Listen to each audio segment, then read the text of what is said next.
Hello learners, welcome back to my channel. मैं लाई हूँ आपके लिए रिसर्च एप्टीट्यूड के 25 previous year questions with answer and explanations. तो चलिए बिना टाइम वेस्ट किए शुरू करते हैं। पहला क्वेश्चन है, the main aim of research is. Research का मेन एम क्या होता है? To review literature, to summarise what is already known, to get an academic degree, to discover new facts और reinterpreted old ones। Correct answer है to discover new fact और reinterpreted old information। ठीक है, तो हम क्या करते हैं, डिस्कवर करते हैं नए फैक्ट्स को और ओल्ड फैक्ट्स को क्या करते हैं, रीइंटरप्रेट करते हैं। Question number 2, action research is applied research, pure research, fundamental research या नन ऑफ द अबव। तो करेक्ट आंसर है अप्लाइड रिसर्च, क्योंकि ये सॉल्व करता है हमारे इमीडिएट एंड प्रैक्टिकल प्रॉब्लम्स को। ठीक है, which of the following is the first step in the research process. Research process का पहला स्टेप क्या होता है? Data collection, defining the problem, hypothesis formation या लिटरेचर रिव्यू। तो हमारा आंसर है answer B, defining the problem. सबसे पहले हम प्रॉब्लम को डिफाइन करते हैं, उसके बाद एक हाइपोथेसिस बनाते हैं, फिर लिटरेचर रिव्यू करते हैं और उसके बाद डेटा को कलेक्ट करना स्टार्ट करते हैं। ठीक है, question number 4, sampling error can be reduce by. Sampling error को हम कैसे कम कर सकते हैं? Increasing the sample size, decreasing sample size, ignoring randomisation, conducting survey. तो करेक्ट आंसर है हमारा आंसर A, increasing the sample size.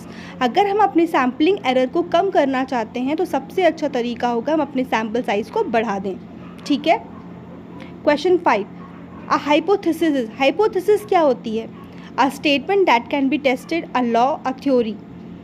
तो हमारा करेक्ट आंसर है a statement that can be tested. तो हाइपोथेसिस एक स्टेटमेंट होती है जो हमें टेस्ट करनी होती है। ठीक है, मतलब ये एक टेंटेटिव स्टेटमेंट होती है जो हमें टेस्ट करनी होती है। Okay, question number 6, research conducted to gain knowledge without any immediate application is action research, pure research, applied research या डिस्क्रिप्टिव रिसर्च। तो हमारा करेक्ट आंसर है प्योर रिसर्च। प्योर रिसर्च क्या होती है? सिर्फ नॉलेज सीख करने के लिए होती है। ठीक है, उसका हम इमीडिएट एप्लीकेशन नहीं करते, मतलब इमीडिएट इस्तेमाल नहीं करते। Okay, question number 7, in qualitative research data is mostly. Qualitative research में डेटा किस तरह का होता है? न्यूमेरिकल, ग्राफिकल, डिस्क्रिप्टिव या टैबुलर। तो करेक्ट आंसर है descriptive.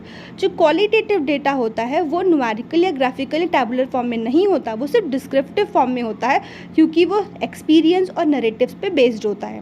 Question number 8, plagiarism means using idea with credit, कॉपिंग work without acknowledgement, taking permission, doing literature review. तो करेक्ट आंसर है हमारा कॉपिंग वर्क विदाउट एक्नॉलेजमेंट, किसी और के काम को इस्तेमाल करना बिना उनको एक्नॉलेज किए। ठीक है, या उन्हें क्रेडिट दिए। Question number 9, the term empirical research is based on. तो एम्पेरिकल रिसर्च किस पर बेस्ड है? एक्सपीरियंस या ऑब्जर्वेशन पे, बिलीव्स पर, अथॉरिटी पर या हिस्टोरिकल इवेंट पर। तो हमारा करेक्ट आंसर है एक्सपीरियंस और observation. Okay, question number 10, a good research is replicable, systematic, logical, all of the above. तो हमारा करेक्ट आंसर है डी। एक अच्छी रिसर्च जो होती है वो रेप्लिकेबल भी होनी चाहिए, सिस्टमैटिक भी होनी चाहिए, लॉजिकल भी होनी चाहिए। Question number 11, the format of thesis writing is. Thesis writing का फॉर्मेट कैसा होना चाहिए? Random, based on university rules, prescribe by UGC, none of the above. तो हमारा करेक्ट आंसर है प्रिस्क्राइब बाय यूजीसी। तो हमारी थीसिस का जो फॉर्मेट होना चाहिए वो यूजीसी प्रिस्क्राइब्ड गाइडलाइंस के अकॉर्डिंग होना चाहिए। Question number 12, bibliography in a thesis means. Bibliography का क्या मतलब होता है थीसिस में? List of technical terms, summary, list of sources referred, list of content. तो हमारा करेक्ट आंसर है answer C, list of sources referred. ठीक है, question number 13, the process of framing questions in research is called. Questions को जो हम frame करते हैं रिसर्च में, उस प्रोसेस को क्या कहते हैं? सैम्पलिंग, स्केलिंग, क्वेश्चनेयर डिज़ाइन या इंटरव्यू। तो करेक्ट आंसर है हमारा ऑप्शन सी, क्वेश्चनेयर डिज़ाइन। ठीक है, यहाँ पे हम क्वेश्चंस क्रिएट करते हैं लोगों से पूछने के लिए और उसी प्रोसेस को हम क्वेश्चनेयर डिज़ाइन कहते हैं। Question number 14, which of the following is not a characteristic of research, इनमें से कौन सी रिसर्च की कैरेक्टरिस्टिक्स नहीं है? ऑब्जेक्टिविटी, सब्जेक्टिविटी, वेरीफेबिलिटी या फिर रेप्लिकेबिलिटी? तो करेक्ट आंसर है हमारा सब्जेक्टिविटी। रिसर्च में कभी भी सब्जेक्टिविटी नहीं आनी चाहिए। ओके, हमारा रिसर्च हमेशा ऑब्जेक्टिव होना चाहिए। Question number 15, triangulation is associated with, triangulation किससे एसोसिएटेड है? वैलिडिटी से, सैम्पलिंग से, डेटा एनालिसिस से या डेटा कलेक्शन से? करेक्ट आंसर है validity. Using multiple sources methods for validate, triangulation का मतलब होता है कि जब हम मल्टीपल सोर्सेज या मेथड्स का इस्तेमाल करते हैं, ठीक है, वैलिडिटी के लिए। Question number 16, the final step of research is, research का आखिरी स्टेप क्या होता है? Report writing, hypothesis testing, literature review या डेटा एनालिसिस?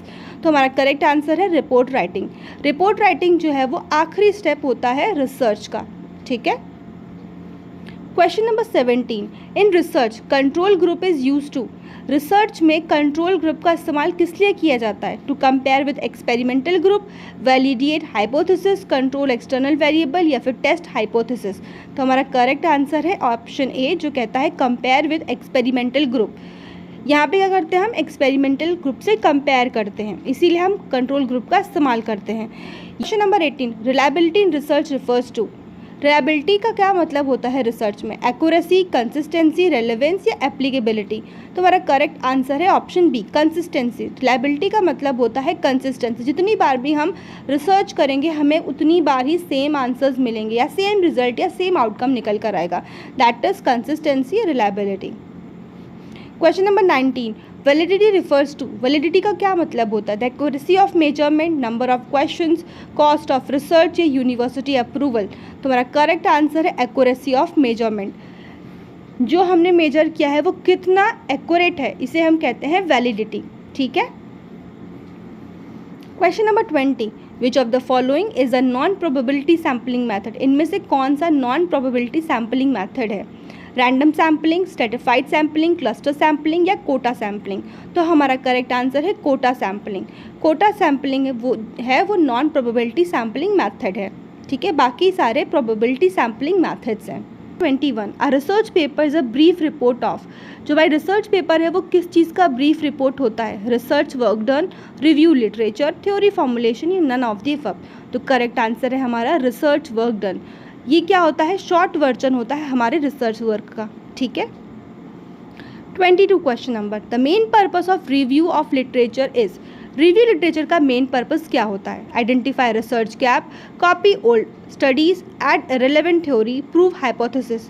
तो हमारा करेक्ट आंसर है option A, identify research gap. ये रिसर्च गैप को आइडेंटिफाई करने के लिए किया जाता है, ठीक है। Question number 23, which is not a type of research, ये इनमें से कौन सा रिसर्च का टाइप नहीं है? एनालिटिकल, डिस्क्रिप्टिव, प्रिस्क्रिप्टिव या फंडामेंटल? तो हमारा करेक्ट आंसर है प्रिस्क्रिप्टिव। प्रिस्क्रिप्टिव जैसा कोई भी रिसर्च टाइप नहीं होता है, ठीक है।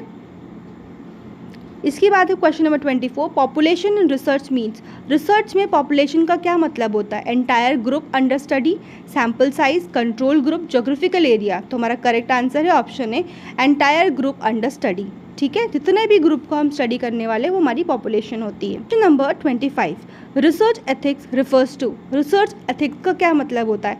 Financial planning, moral principles in research, data analysis या थीसिस फॉर्मेट? तो करेक्ट आंसर है हमारा formal principle in research, okay.